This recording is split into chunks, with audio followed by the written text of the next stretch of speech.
नमस्कार, स्वागत है आप सभी का। आप देख रहे हैं एबीपी गंगा सवेरा। मैं हूं आपके साथ जया मिश्रा। नमस्कार, सुप्रभात, बहुत बहुत स्वागत आप सभी का गंगा सवेरा में। आपके साथ मैं राजेंद्र देव और हम हाजिर हैं उत्तर प्रदेश और उत्तराखंड समेत हर अहम खबर के साथ। बिल्कुल, और अब बात चाहे राजनीति की हो या फिर राजनेताओं की, हर चुनावी खबर आपको इस बुलेटिन में दिखाएंगे। हर खबर अलग और नए अंदाज में आपके पास होगी और साथ ही साथ आज हम आपको सबसे बड़े मुकाबले के बारे में भी बताएंगे। तो चलिए शुरू करते हैं हमारा खास बुलेटिन गंगा सवेरा। और सबसे पहले बात करते हैं यूपी की सियासी सरगर्मी की। चुनाव के लिए भले ही प्रदेश में करीब 4 महीने का वक्त बचा हो, लेकिन माहौल अभी से बनना शुरू हो गया है। सभी पार्टियां जोर आजमाइश में लगी हुई हैं। इसी कड़ी में आज प्रधानमंत्री मोदी सिद्धार्थनगर और वाराणसी आ रहे। सिद्धार्थनगर में प्रधानमंत्री 2329 करोड़ की लागत से बने यूपी के 9 मेडिकल कॉलेजेस का उद्घाटन करेंगे और उद्घाटन किए जाने वाले 9 मेडिकल कॉलेजेस सिद्धार्थनगर, एटा, हरदोई, प्रतापगढ़, फतेहपुर, देवरिया, गाजीपुर, मिर्जापुर और जौनपुर जिलों में बने हैं। बिल्कुल, तो बेहद अहम दौरा आज होने जा रहा है। इसके साथ ही आपको बताएं कि मेडिकल कॉलेज के उद्घाटन कार्यक्रम में यूपी की राज्यपाल आनंदीबेन पटेल और मुख्यमंत्री योगी के साथ केंद्रीय स्वास्थ्य मंत्री मनसुख मंडाविया भी मौजूद होंगे। जी हाँ, इसके बाद प्रधानमंत्री दोपहर करीब 12 बजे वाराणसी पहुंच जाएंगे। फिर 1:15 बजे वाराणसी में प्रधानमंत्री आत्मनिर्भर स्वस्थ भारत योजना का शुभारंभ करेंगे। पीएम काशी को 28 परियोजनाओं की सौगात देंगे और प्रधानमंत्री मोदी मोहनिया के मेहंदीगंज में एक जनसभा को भी संबोधित करेंगे। पीएम मोदी की सुरक्षा की बात की जाए तो पीएम की सुरक्षा में पैरामिलिट्री फोर्स, 3 आईजी और 9 एसपी के साथ ही 17 एडिशनल एसपी और 40 डीएसपी तैनात रहेंगे। इसके साथ ही 5 कंपनी पीएससी की होगी। 4000 इंस्पेक्टर और महिला पुरुष पुलिसकर्मी भी मौजूद होंगे। सिद्धार्थनगर और वाराणसी का दौरा करेंगे आज प्रधानमंत्री नरेंद्र मोदी।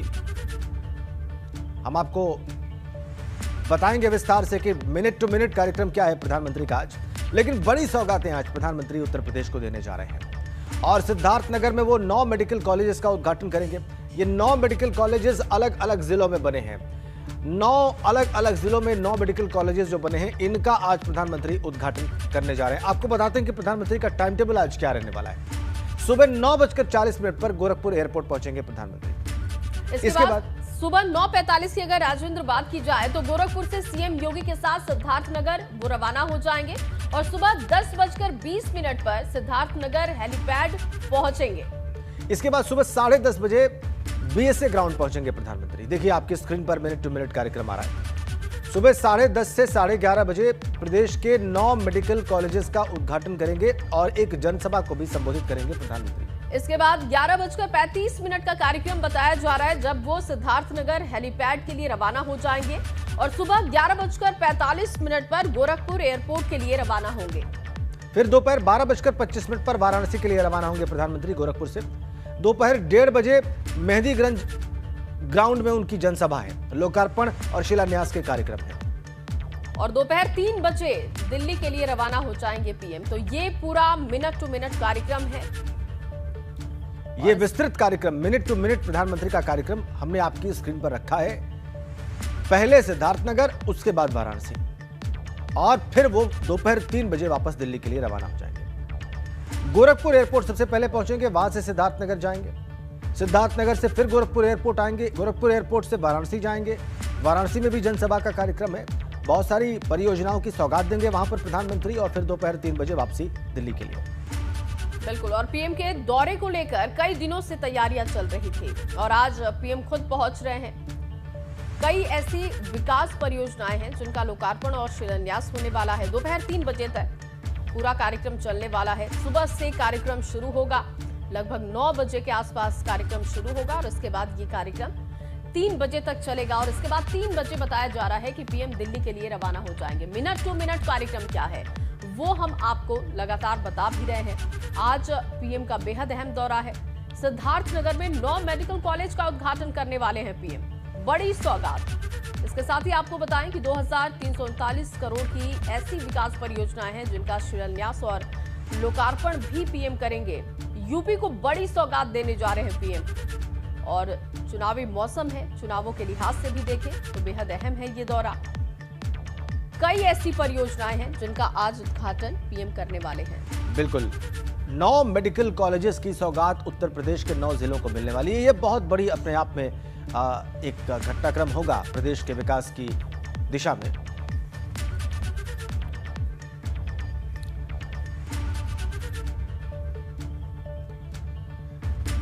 तो ये मोदी आज सिद्धार्थनगर और वाराणसी के दौरे पर रहेंगे।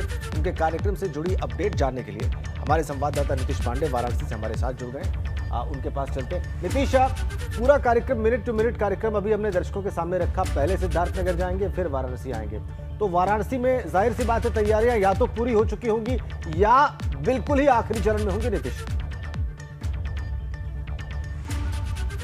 राजेंद्र, तैयारियां पूरी हो चुकी हैं और इस वक्त हम उस जगह पर मौजूद है जहां से प्रधानमंत्री काशी की जनता को सौगातें देने वाले हैं। आप देखिए कितना भव्य और दिव्य पंडाल यहां पे बनाया गया है और ये पंडाल जो पीछे के समय में जो भी यहाँ पे पार्टीज और रैलियां हुई हैं उन सब का जवाब होगा, ऐसा कहा जा रहा है बीजेपी के द्वारा कि कहीं ना कहीं यहाँ पर जो भीड़ आएगी वो प्रधानमंत्री को सुनने के लिए ही नहीं बल्कि उनको अपना प्रेम प्रेषित करने के लिए भी आएगी। तो ये देखिए ये कुर्सियां यहाँ पर लग चुकी है राजेंद्र जी, और इसके साथ जैसा कि एबीपी गंगा ने कल भी दिखाया था और आज भी हम दिखा रहे हैं कि मंच पूरी तरह से तैयार हो चुका है। जब हम कल इस तस्वीर को दिखा रहे थे तो ये मंच थोड़ा अर्धनिर्मित था, लेकिन अब ये मंच फूलों से सज चुका है और पूरी तरह से तैयार है। प्रधानमंत्री का अब इंतजार है। आपको बताएं राजेंद्र जी कि यहाँ से अपने कैमरा पर्सन से कहेंगे जरा दूसरी ओर की तस्वीरें दिखाएं। ये देखिए आपको सामने बैनर और पोस्टर लगे हुए दिखाई दे रहे होंगे।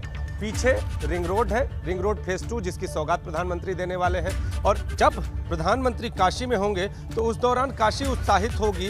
काशी में उत्सव की तैयारी की गई है। जो शहर है, शहर का जो दूसरा हिस्सा है, वहाँ पर भी जो आयोजन यहाँ पर होने हैं वहाँ खुशियाँ मनाई जानी है। ढोल बजेंगे और लोग नाचते गाते हुए नजर आएंगे। तो जो लोग यहाँ होंगे वो प्रधानमंत्री को सुन रहे होंगे और जो लोग यहाँ पर नहीं पहुँच पाए हैं वो अपने माध्यम से खुशी का इजहार करेंगे। तो आप देखिए आपको ये पूरे टेंट की जो जहाँ पर जनसभा स्थल है उसकी तस्वीर हम दिखा रहे हैं। आप देखिए इस टेंट का, इस जनसभा स्थल का आकर्षण देखिए। हर ओर आपको प्रधानमंत्री के रंग में रंगा हुआ ये टेंट दिखाई देगा, बल्कि यूँ कहें तो सौगातों के रंग में रंगा हुआ ये टेंट दिखाई देगा। हर ओर बैनर पोस्टर जो लगे हैं वो सौगातों के बैनर पोस्टर लगे हैं और बड़ा सा कटआउट, प्रधानमंत्री का बड़ा सा कटआउट भी आपको ये दिखाई दे रहा है जो आकर्षण का खास तौर पे केंद्र बनने वाला है। और इसके साथ ही जो योजनाएं प्रधानमंत्री जब इस मंच से योजनाओं का लोकार्पण और शिलान्यास करेंगे तो उसके बगल में जो शिलापट है, शिलापट भी यहाँ पर तैयार हो चुका है। यानी काशी में तैयारियां पूरी हैं। प्रधानमंत्री का अब इंतजार है। थोड़ी देर में यहाँ पर जो सुरक्षाकर्मी हैं वो पूरी तरह से चुस्त हो जाएंगे और इसके साथ ही अगर बात करें तो जनता भी यहाँ पर पहुँचने लगेगी। तो अगर बात करें योजनाओं के हिसाब से, आने वाली दीपावली के हिसाब से और काशी की जनता, चूंकि काशी के सांसद भी हैं प्रधानमंत्री, तो काशी की जनता जिस तरह से अपने सांसद का इंतजार कर रही है उस आगमन के हिसाब से ये दौरा खास है प्रधानमंत्री का। हर किसी के मन में बीते दिनों जो चुनाव, जिस तरह से चुनावी हवाएं गर्म हुई, हर किसी के मन में कई बातें थी। प्रधानमंत्री, हमारे सांसद हमें क्या देंगे? लोग ये कहते थे कि जल्दी ही प्रधानमंत्री इन सब के जवाब देकर उन सबको चुप करा देंगे। लेकिन अब दीपावली का पर्व आया और प्रधानमंत्री जैसा कि हर दीपावली के पहले काशी की जनता को, बल्कि यूं कहें तो पूरे पूर्वांचल की जनता को सौगातें देते हैं, दीपावली गिफ्ट देते हैं। तो इस बार भी बता रहे तैयारियां भी आप दिखा रहे हैं, आज हमारी नजर भी इस पर होगी। आगे भी आपसे अपडेट लेंगे। बहुत शुक्रिया आपका फिलहाल तमाम जानकारी के लिए। चलिए आगे बढ़ेंगे। चुनावी समर में नेताओं का एक पार्टी से दूसरी पार्टी में जाने का सिलसिला भी जारी है। समाजवादी पार्टी का लगातार अपना कुनबा बढ़ाना देखने को मिल रहा है और इसी कड़ी में आज समाजवादी पार्टी के अध्यक्ष अखिलेश यादव एक प्रेस कॉन्फ्रेंस करेंगे। दोपहर 12:30 बजे सपा दफ्तर में अखिलेश यादव की प्रेस कॉन्फ्रेंस होने वाली है। जी हां, और सूत्रों की माने तो कांग्रेस को आज फिर से बड़ा झटका लग सकता है, क्योंकि कांग्रेस के बड़े नेता समाजवादी पार्टी का दामन थाम सकते हैं और इसमें पूर्वांचल और पश्चिम से आने वाले नेता शामिल हो सकते हैं। इसके अलावा बसपा के भी कुछ पूर्व विधायक समाजवादी पार्टी का दामन थाम सकते हैं। तो आज कुनबा बढ़ सकता है सपा का।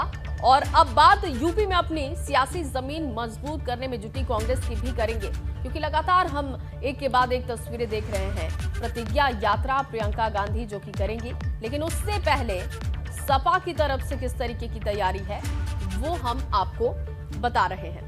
आज सपा का कुनबा बढ़ने जा रहा है। माना जा रहा है कि कांग्रेस की तरफ से और बीएसपी की तरफ से कुछ बड़े नेता सपा में शामिल हो सकते हैं।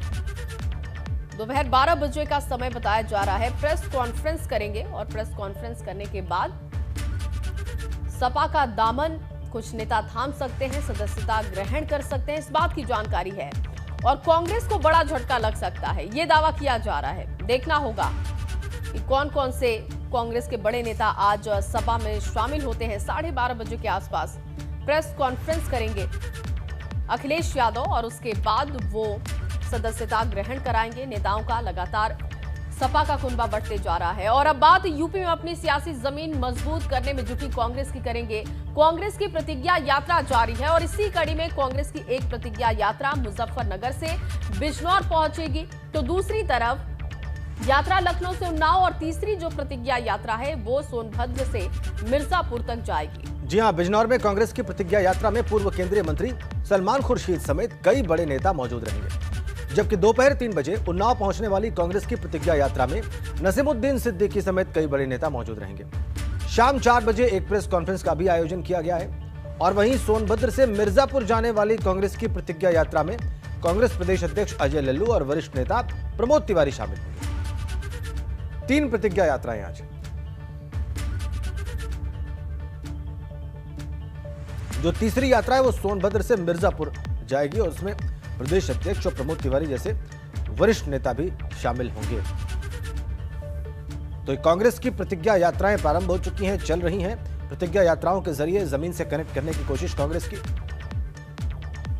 और वहीं आज दिल्ली के सीएम अरविंद केजरीवाल अयोध्या के दौरे पर रहेंगे। अरविंद केजरीवाल आज शाम को अयोध्या पहुंच जाएंगे। बताया जा रहा है कि वहां पर एक कार्यक्रम को भी वो संबोधित करेंगे। और आपको बता दें कि अरविंद केजरीवाल शाम 6 बजे सरयू आरती में भी शामिल होंगे। इसके बाद अयोध्या में ही वो रात्रि प्रवास करेंगे और कल यानी कि 26 अक्टूबर की सुबह अरविंद केजरीवाल रामलला और हनुमानगढ़ी में दर्शन पूजन करेंगे। आज शाम को पहुंच जाएंगे अयोध्या। अरविंद केजरीवाल शाम को सरयू आरती में शामिल होंगे। कल सुबह रामलला के दर्शन पूजन करेंगे, हनुमानगढ़ी भी जाएंगे। ये कार्यक्रम है दिल्ली के मुख्यमंत्री और आम आदमी पार्टी के संयोजक अरविंद केजरीवाल का। पूरा अपडेट हमने आपकी स्क्रीन पर रखा है उनकी यात्रा से जुड़ा हुआ। अरविंद केजरीवाल दिल्ली के मुख्यमंत्री उत्तर प्रदेश में राजनीतिक रूप से सक्रिय होने के लिए अयोध्या चल रहे हैं। अयोध्या आज शाम पहुंच रहे हैं। अयोध्या से ही आप कह सकते हैं कि उनके चुनावी मिशन की शुरुआत हो रही है यूपी में।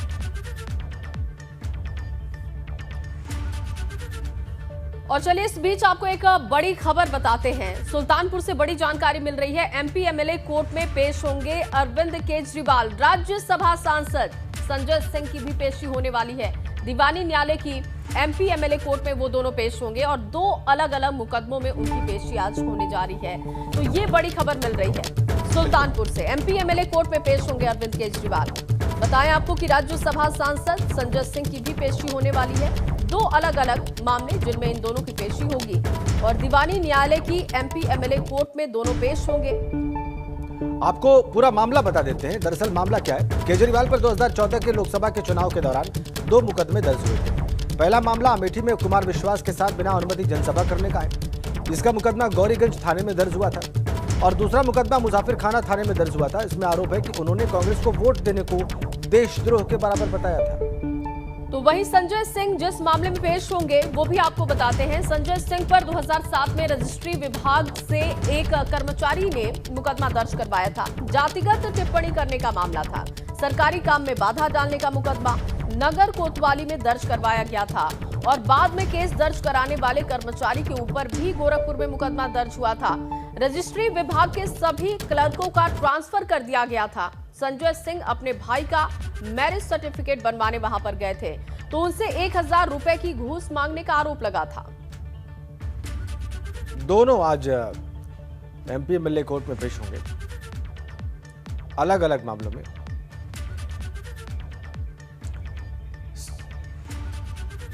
आपको दोनों मामले हम बता रहे हैं। दोनों मामले क्या हैं ये लगातार हम आपको दिखा रहे हैं। संजय सिंह की कोर्ट में पेशी का मामला क्या है ये हमने आपको बताया। गोरखपुर में भी मुकदमा दर्ज हुआ था और संजय सिंह अपने भाई का मैरिज सर्टिफिकेट बनवाने वहां पर गए थे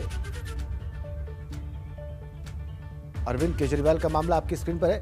2014 के लोकसभा के चुनाव के दौरान 2 मुकदमे उन पर दर्ज हुए और पहला मामला कुमार विश्वास के साथ बिना अनुमति जनसभा करने का है। अमेठी में इसका मुकदमा गौरीगंज थाने में दर्ज हुआ था। और आपको बताएं कि जो दूसरा मुकदमा है मुसाफिर खाना थाने में उन पर दर्ज हुआ था। इसमें कांग्रेस को वोट देने को उन्होंने देशद्रोह के बराबर बता दिया था, इसलिए उन पर मामला दर्ज किया गया था।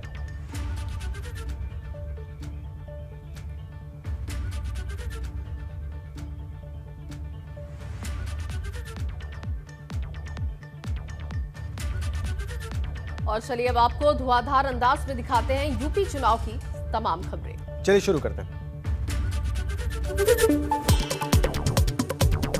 गोरखपुर में सीएम योगी आदित्यनाथ गोलघर स्थित जलकल परिसर पहुंचे। यहां पर उन्होंने पूर्वांचल की पहली मल्टी लेवल पार्किंग का निरीक्षण किया। लग्जरी कार में बैठकर सीएम ग्राउंड फ्लोर से टेरेस तक गए।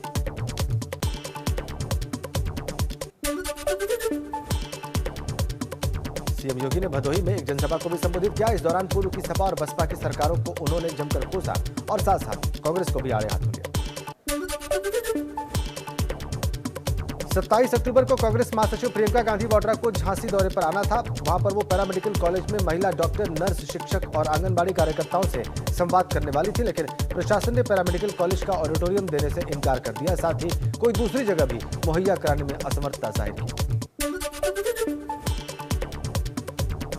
आज शामली में आरएलडी की आशीर्वाद पथ रैली का आयोजन होना है। इसमें पार्टी के राष्ट्रीय अध्यक्ष जयंत चौधरी शामिल होंगे और एक विशाल जनसभा को संबोधित करेंगे। रैली में करीब 50,000 लोगों के पहुंचने की संभावना है। भाजपा सांसद डॉक्टर सत्यपाल सिंह बागपत के रामनगर गांव में आयोजित गोस्वामी समाज की सभा में शामिल हुए। इस दौरान उन्होंने विपक्ष पर जमकर निशाना साधा और कहा कि कमजोर लोग गठबंधन करने का काम करते हैं। विपक्ष की राजनीतिक जमीन खिसक चुकी है।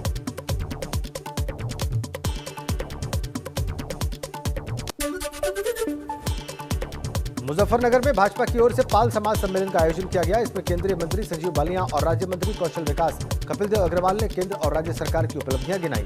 इस दौरान मंत्री कपिल देव अग्रवाल की जुबान भी फिसल गई।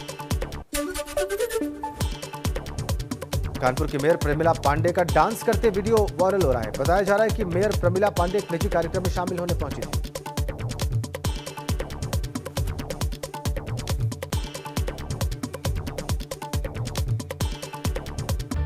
बहुत स्वागत है एक बार फिर से आप सभी का। आप देख रहे हैं गंगा सवेरा। और चलिए अब आपको दिखाते हैं कि गोरखपुर में आखिर चाय की चुस्की के साथ क्या चल रहा है, क्या है चुनावी चर्चा।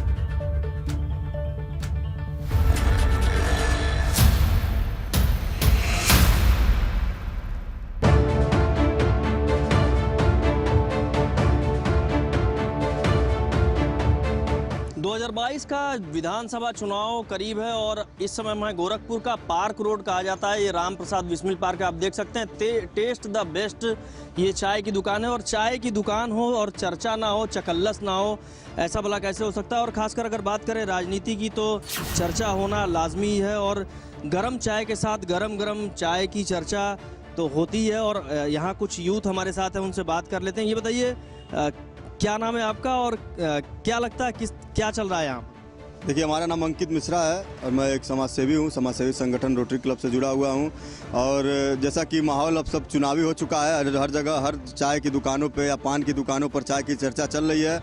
और जिस तरह से भारतीय जनता पार्टी ने काम किया है तो ऐसा लगता है कि फिर से सरकार बनाने के लिए भारतीय जनता पार्टी आ रही है। देखिए, इस बार बीजेपी की सरकार उत्तर प्रदेश में आ रही है क्योंकि योगी आदित्यनाथ ने जिस तरह से पहल किया है पूरे उत्तर प्रदेश में और विकास को लेकर जिस तरह से इन्होंने फोकस किया है पूरे उत्तर प्रदेश में, देख लिया तो योगी आदित्यनाथ ने लगातार भ्रमण करते हैं और विकास को लेकर ध्यान देते हैं। तो अब इसके पहले कोई भी सरकार जो थी विकास के प्रति फेवर नहीं करती, लेकिन योगी आदित्यनाथ लगातार विकास को ध्यान दे रहे हैं। एम्स देख लीजिए गोरखपुर में ला दिए हैं। देखिए, मैं आपको बताऊँ कि मेरे हाथ में कुल्हड़ है और इस कुल्हड़ को आज एक पहचान दिलाने वाले योगी जी हैं। ओडीओपी की बात की जाए, टेराकोटा की बात की जाए, कुल्हड़ की बात की जाए या गरीब तबके की किसी भी समाज की बात की जाए तो उसके लिए योगी जी ने बहुत कुछ किया है। गोरखपुर की बात करें, हम गोरखपुर के रहने वाले हैं, तो गोरखपुर में आप चारों तरफ सड़कों का जाल बिछ चुका है। गर्मा गर्म चर्चा कैसी क्या चल रहा है यहाँ? मेरा नाम मयंक पांडे है और मैं आपको बताना चाहूँगा कि सरकार के कुछ बिंदु होते हैं जिन पर चुनाव लड़ती है, जैसे महंगाई हो गई, भ्रष्टाचार हो गया, बेरोजगारी हो गई, तो सरकार बिल्कुल इस क्षेत्र में फेल रही है। महंगाई अपनी चरम सीमा पे है। पेट्रोल का दाम आप देखिए किस तरह बढ़ रहा है। ये हर हफ्ते में 4 दिन में 30 पैसे 35 पैसे इंक्रीज करते जा रहे हैं। और पेट्रोल देश की अर्थव्यवस्था का बहुत बड़ा एक भाग होता है। अगर पेट्रोल का रेट थोड़ा सा भी बढ़ेगा तो बाकी महंगाइयाँ अपने आप बढ़ेंगी। अगर देखिए विकास के मुद्दे को देखेंगे तो यहाँ पर योगी जी बाकी सभी पार्टियों से ऊपर हैं। इनके शासनकाल में भ्रष्टाचार कम हुए हैं, बलात्कार, रेप, ये सब जितनी भी घटनाएं हो रही थी इससे पहले, अब ये कम हुई है। कांग्रेस ने जो भी अभी वादे कर रहे हैं, इनके पिछले इतिहास इतने बेहतर नहीं हैं, क्योंकि इससे पहले इन्होंने केंद्र में जब भी इनकी सरकार रही है इतने भ्रष्टाचार किए हुए हैं कि वो लोगों के मन से भुलाए नहीं जा रहे हैं। बाकी तो अपने गोरखपुर में बहुत ज़्यादा विकास हुआ है। इसके पहले न तो रोडें सही था, न तो शिक्षा व्यवस्था सही था, और बाकी सब सुधार हुआ है। जैसे विपक्ष तो दावा करता है कि महंगाई बढ़ी है, बेरोजगारी बढ़ रही है, जो वादे किए थे भाजपा ने वो पूरे नहीं हो पाए। देखिए, समय के हिसाब से थोड़ी बहुत तो महंगाई बढ़नी ही चाहिए, क्योंकि समय के हिसाब से थोड़ी बहुत महंगाई बढ़ेगी तो उस हिसाब से जो काम भी तो हो रहा है देश में, अपने राज्य में काम भी हो रहा है। ऐसा हुआ है कि कम हुआ है गुंडागर्दी, लेकिन अब उसकी जगह पुलिस प्रशासन ने ले ली है और हमारे जिले के आला अधिकारियों ने ले लिया है। वो गुंडई पे उतर आए हैं, जिस तरह जिला पंचायत के चुनाव में हुआ। और अन्य जितने भी विधायक पीटे गए हैं, खुद भाजपा के विधायक पीटे गए हैं थानों। अभी लगातार ऐसी घटनाएं हुई, लग रहा है कि सरकार की छवि खराब हुई है पुलिस वालों की वजह से। बिल्कुल छवि खराब हुई है। आप चाहे आप लखीमपुर का मामला देख लें और भी जितने मामले हुए हैं, आप गोरखपुर के चुनाव में देख लें, जो जिला पंचायत का चुनाव हुआ है, हाल ही में हुआ है, इसमें आप देख लें। और मनीष गुप्ता का जो मर्डर हुआ है आप यहाँ पे कृष्णा पैलेस होटल में, उसके ऊपर भी देख लें किस तरह से लगातार यहाँ के खुद जिलाधिकारी और यहाँ के कप्तान पीड़ित परिवार के ऊपर दबाव बना रहे थे मुकदमा वापस करने का। कहीं ना कहीं सरकार का उनका सपोर्ट था। भले मैं कह रहा हूँ कि बीजेपी आ रही है, चाहे जो कुछ भी है, लेकिन पुलिस प्रशासन का रवैया सर आम आदमी, मतलब एक तरह से पुलिस प्रशासन ने छवि खराब की क्या? बिल्कुल जी, मात्र कुछ अधिकारियों के भ्रष्ट होने से हम पूरे पुलिस प्रशासन पर प्रश्न नहीं उठा सकते हैं, लेकिन कहीं ना कहीं पुलिस की गलती थी। और उसको जो पीड़ित पक्ष था, भारतीय जनता पार्टी ने उसको नौकरी भी प्रदान किया, मुआवजा भी दिया। हालांकि उससे उनके जान की कीमत नहीं लौटाई जा सकती है, फिर भी एक कड़ा सजा देने का जो रवैया था भारतीय जनता पार्टी का, वो काफ़ी अच्छा रहा। और सभी लोग गिरफ्तार हुए, उन पर चार्जशीट तैयार हो रही है और निश्चित रूप से उनको न्याय मिलेगा। और अगर न्याय भाजपा में नहीं मिलेगा तो हम किससे उम्मीद कर सकते हैं? क्योंकि देखिए, जो यूथ हैं गोरखपुर के, जो मुद्दा बता रहे हैं वो विकास का मुद्दा है, जिस पर वो वोट करेंगे और उन्हें लगता है कि फिर एक बार भाजपा की सरकार आएगी। हालांकि ये ज़रूर है कि पुलिस की वजह से छवि सरकार की थोड़ी धूमिल हुई है, ख़राब हुई है, लेकिन फिर भी कार्रवाई हुई है और इसमें जो दोषी पुलिसकर्मी थे वो जेल भी गए हैं।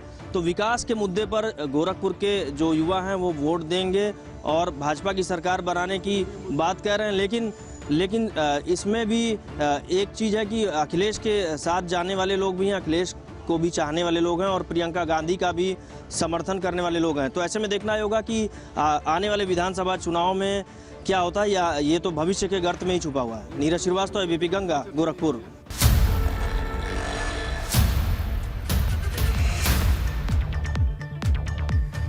तो आपने देखा कि गोरखपुर में क्या चल रहा है और चाय की चुस्की के साथ लोग बात क्या कर रहे हैं।